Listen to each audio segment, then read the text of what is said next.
महाराष्ट्र राज्याचं विधानसभेचं अधिवेशन सुरू आहे आणि विधानसभेचं अधिवेशन सुरू झाल्यानंतर आर्थिक पाहणी अहवाल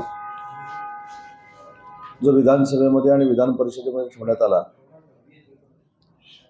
त्याच्यावर अनेकांनी टीका टिप्पणी केली। अनेकांनी महाराष्ट्र आर्थिकदृष्ट्या मागं गेलाय आणि गुजरात पुढे आहे अशा पद्धतीचा फेक नरेटिव्ह सेट करण्याचा प्रयत्न केला।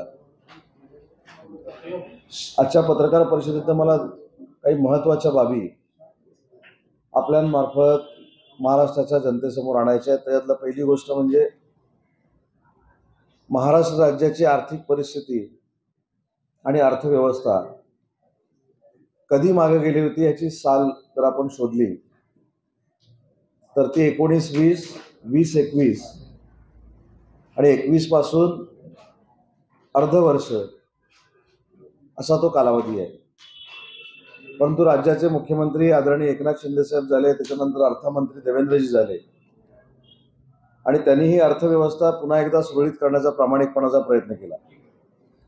त्याच्यानंतर अजितदादा देखील सरकारमध्ये सामील झाले, ते अर्थमंत्री झाले आणि आज जर आपण बघितले की 3 वर्षापूर्वी जी महाराष्ट्र राज्याची अर्थव्यवस्था बऱ्यापैकी डळमळीत करण्याचं काम काही सत्ताधाऱ्यांनी केलं होतं, ती पूर्वपदावर आणण्याचं काम हे माननीय एकनाथ शिंदे साहेबांच्या नेतृत्वाखाली, देवेंद्रजींच्या आणि अजितदादांच्या नेतृत्वाखाली झालं।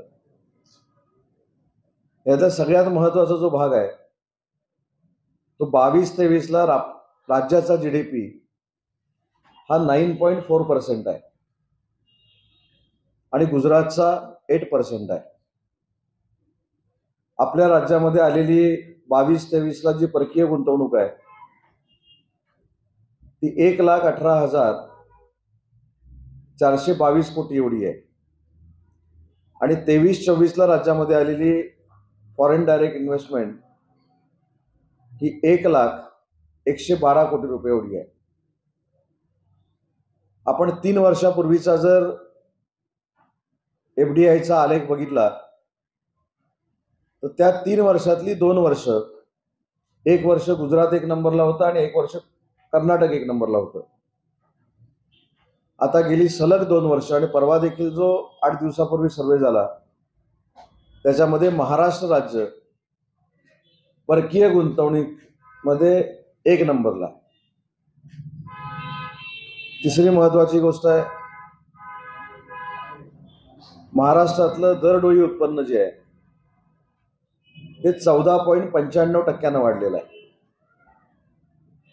महाराष्ट्रामध्ये जे स्टार्टअप सुरू झाले त्याच्यामुळे देशातला स्टार्टअप हब हे महाराष्ट्र बनलेलं आहे आणि त्याची एकूण नोंदणीकृत संख्या ही 21,105 आहे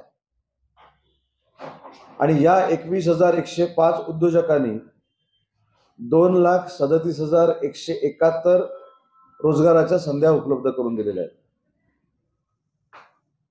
महाराष्ट्रामध्ये कृषी असेल, पायाभूत सुविधा असतील, सोशल सेक्टर असेल, आरोग्य असेल, महिला व बालकल्याण असेल, यामध्ये महाराष्ट्रानं बाकीच्या सगळ्या राज्यांना मागे टाकलेलं आहे।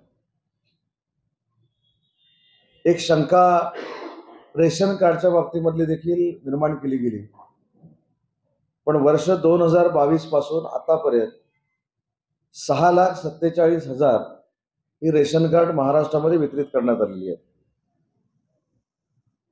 पंतप्रधान किसान सन्मान निधी या योजनेतनं मार्च 2024 पर्यंत जवळजवळ 29,630 कोटीचा निधी हा शेतकऱ्यांच्या खात्यामध्ये जमा होणार आहे। वीज निर्मितीच्या क्षमतेमध्ये 7.5% वाढ झालेली आहे आणि परवाचा जर अर्थसंकल्प आपण बघितला असेल तर ज्या महिला पात्र भगिनी आहेत त्यांना 46,000 कोटीची तरतूद ही दरमहा 1,500 रुपये देण्यासाठी केलेली आहे। युवकांसाठी 14,000 कोटीची तरतूद केलेली आहे। आणि ज्याच्यामुळं आपण 2 वेळेचं जेवतो, त्या बळीराजाच्या अडचणीवर मात करण्यासाठी 7.5 हॉर्स पॉवर पर्यंतच्या शेती पंपाचं बिल माफ करण्याचा निर्णय देखील, ऐतिहासिक निर्णय देखील महाराष्ट्र सरकारने घेतलेला आहे. आणि आज देखील आपल्याला माहित असेल की पालघर जिल्ह्यातली वाडा नावाची जी एक तालुक्याचं ठिकाण आहे, त्या तालुक्याच्या ठिकाणावरनं एक लक्षवेधी काही मंडळींनी उपस्थित केली होती, प्रश्न उपस्थित केला होता आणि त्याच्यामध्ये MIDC चा उल्लेख केला होता. मी मगाची जो शब्द प्रयोग केला की फेक नरेटिव्ह कशा पद्धतीनं सेट केला जातो, तो लोकसभेमध्ये झाला, जो संविधानाच्या माध्यमातून झाला, जो मुस्लिम बांधवांमध्ये झाला, तशा पद्धतीनं उद्योग जगतामध्ये देखील मागच्या निवडणुकीला नरेटिव्ह सेट करण्याचा प्रयत्न झाला, पण तो फेक होता, खोटा होता. आता ज्या ठिकाणी MIDCच नाही त्या ठिकाणून गुजरातचे प्रकल्प गेले, म्हणजे आजचा जर प्रश्न तुम्ही बघितला असेल तो काय आता खोटा असू शकत नाही. तर त्यावेळी देखील मी सांगितलं की 3 वर्षामध्ये जे आम्ही डावोसला गेलो, त्या डावोसवरनं किती प्रकल्प आले, किती MOU झाले, त्याची किती अंमलबजावणी झाली, त्याची श्वेतपत्रिका येत्या विधानसभेच्या अगोदर सरकार म्हणून आम्ही काढणार आहोत. आणि हे देखील आज मी सभागृहामध्ये सांगितलं की उद्योग विभागावर टीका करत असताना काही लोकांना हे भान असलं पाहिजे की आपण ज्यावेळी उद्योग जगतावर टीका करतो, उद्योग विभागावर टीका करतो, त्यावेळी राज्यामध्ये येणारा जो उद्योजक आहे त्याच्यासमोर एक स्पीड ब्रेकर तयार होतो. आणि म्हणून परकीय